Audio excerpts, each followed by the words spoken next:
Hi guys, welcome to this video. In this video we will learn the difference between traditional controllers and microprocessor-based controllers, or you can say the PLC.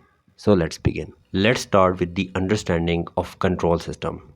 A control system is responsible for managing sequence of events or maintaining specific variables to ensure smooth operations. For example, automatic drilling machine.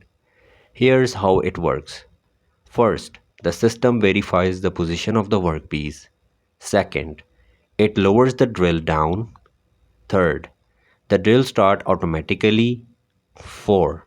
It stops when the required depth is achieved. 5. Finally, the drill retracts.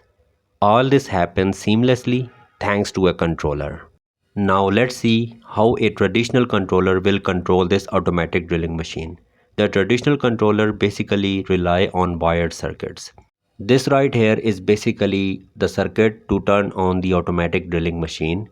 First, this switch will close.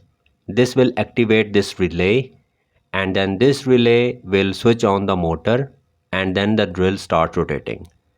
However, there is a limitation. If we need to change the rules or sequence, we must need to rewire the system completely. This is time consuming and inflexible. Now let's solve this situation with the microprocessor-based controller. Microprocessor-based controller basically process inputs and execute program instructions. For example, if switch A closes, it will activate the motor circuit.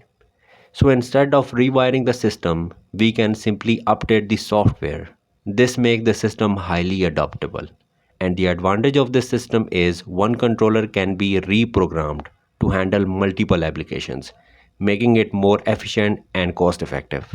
So whether it's an automatic drilling machine or an entire production line, controllers play a crucial role in automation. And microprocessor-based controllers are revolutionizing the industry by making automation smarter and more flexible. So that's all for this video guys. If you find this video helpful, then please hit the like button and subscribe to my channel. Thanks for watching.